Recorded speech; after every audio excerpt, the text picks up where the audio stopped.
Gue lanjut ke session berikutnya ya. Kalau teman-teman mau paham story Nabi Muhammad SAW sebelumnya, nanti di akhir video gue kasih linknya lah. Nabi Muhammad muda beranjak dewasa. Secara ekonomi kan penting banget ya. Dan Nabi Muhammad SAW itu yang jelas mandiri banget kehidupan sehari-harinya, bahkan dari sebelum kenabian sampai turunnya wahyu. Nanti session kedepannya pasti gue bahas. Nabi Muhammad dewasa tuh tumbuh kembang dengan berbagai prestasi gemilang seperti gua bahas di session sebelumnya. Meskipun anak keturunan pemimpin Mekah, lahir dari keluarga bangsawan, tapi tahu kagak, Nabi Muhammad mah kagak gengsian orangnya teh. Banyak prestasi pun kagak sombong, tetap ramah, berbudi luhur dan terpercaya. Bahkan nama asli Muhammad teh udah mulai tidak dikenal orang-orang. Kenapa? Karena saking masyhurnya gelar Al-Amin atau terpercaya. Kan udah biasa ya orang-orang teh kalau manggil pakai gelar gitu. Itu dari sisi bersosialisasinya Nabi Muhammad dewasa dengan masyarakat. Tapi yang mau gue bahas kali ini makan bab ekonomi dan mata pencarian Nabi ya. Bagaimana ekonomi story Nabi Muhammad dewasa sebelum kenabian.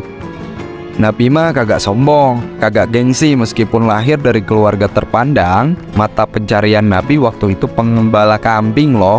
Sebelum sukses membangun bisnisnya bareng Khadijah. Tahu kan Khadijah siapa? Pokoknya Khadijah tuh partner terkeren Nabi deh. Jadi partner terkeren Nabi Muhammad di dunia inilah. Nabi berpartner dengan Khadijah tuh dari semua bidang. Nanti sesi selanjutnya kita bahas indah dan romantisnya Nabi dan Khadijah ketika berpartner. Nah, Nabi teh membangun ekonomi dimulai dari ngurus kambing orang-orang Mekah. Dari masih diasuh Halimah teh sih sebenarnya. Pada masa diasuh Halimah yang ngasih ASI Nabi ketika masa bayi. Dulu Nabi Muhammad sudah rajin ngurus kambing dan sampai Nabi dewasa. Itu pun atas kehendak diri Nabi. Jadi pas masa kecilnya Nabi tuh dulu Nabi sering ngurus kambing ya. Akhirnya Nabi banyak belajar juga sih tentang bagaimana memelihara kambing yang baik dan benar. Luar biasa kan ngurus kambing teh. Sok coba tanyain sama yang suka ngurus kambing gimana rasanya. Ada pelajaran berharga dan unik, sampai ada hubungannya dengan ngurus memelihara keumatan. Nabi Muhammad itu kan jadi pemimpin umat manusia. Sok gerah hayulah cari hikmahnya untuk diteladani. Ma ba'asullahu nabiyyan illa ra'al ghanam. Qalu wa anta ya Rasulullah. Qala wa ana kuntu ar'aha la ahli Makkah bil qarariti. Allah tidak mengutus seorang nabi melainkan pernah mengembala kambing. Sahabat bertanya, termasuk engkau ya Rasulullah? Nabi bersabda, aku juga mengembala kambing milik orang Mekah dengan menerima upah yang tidak seberapa banyaknya. Hadis riwayat Bukhari dari sahabat Abu Hurairah. Oh iya, Nabi juga punya warisan loh. Di samping membangun ekonomi untuk kebutuhan diri Nabi sehari-hari dan keluarga. Karena kan waktu itu Nabi masih tinggal bareng Abu Thalib kan. Dan waktu itu juga Nabi teh dapat peninggalan dari almarhum ayah dan ibunda Nabi 5 ekor unta sebagai kendaraan Nabi. Kalau sekarang unta teh mobil kali ya.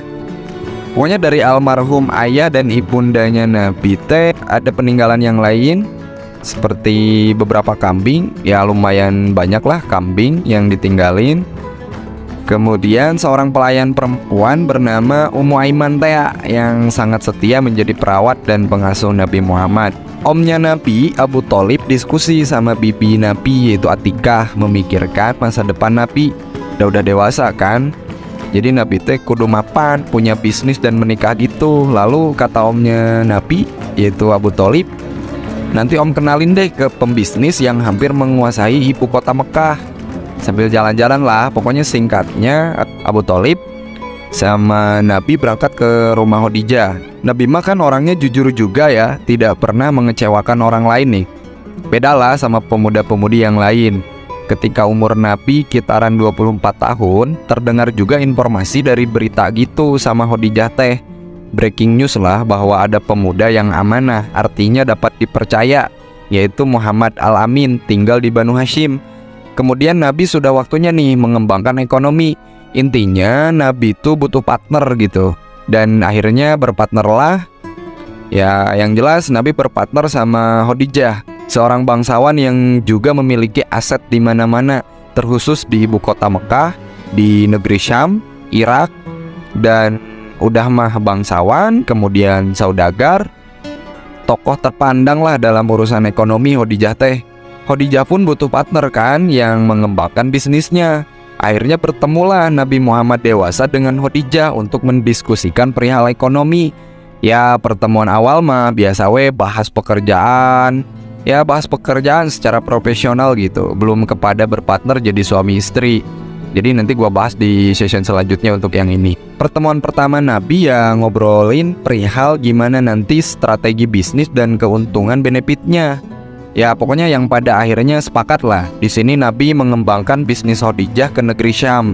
Artinya Nabi berangkat ke negeri Syam itu yang kedua kalinya nih. Secara Nabi sudah punya pengalaman dong sebelumnya gimana perjalanan dan berniaga di negeri Syam. Ingat ya, umur Nabi Muhammad dewasa baru 24 tahunan lah kala itu. Karena setahun kemudian beliau menikah dengan Khadijah. Artinya 1 tahun Nabi berpartner bisnis dengan Khadijah langsung sukses dan mendapatkan keuntungan besar. Nah cara-cara bisnisnya nanti di session berikutnya gua bahas. Pas Nabi ngelamar Khadijah teh, tahu nggak mas kawinnya apa? 20 ekor unta bro. 20 ekor unta betina bro. Unta merah gitu, setara 20 mobil Ferrari. Lu searching deh harga Ferrari satunya berapa, ditambah emas dan lain-lain. Tapi ulama berbeda pendapat loh ya tentang mas kawin Nabi saat menikah dengan Khadijah. Tapi yang jelas kita bisa meneladani dari kesuksesan Nabi. Harus bisa belajar lah ngambil hikmah dari tiap kisahnya. Wajib loh diteladani. Yang pasti Nabi berupaya juga kok membangun ekonomi, bahkan dari titik terbawah.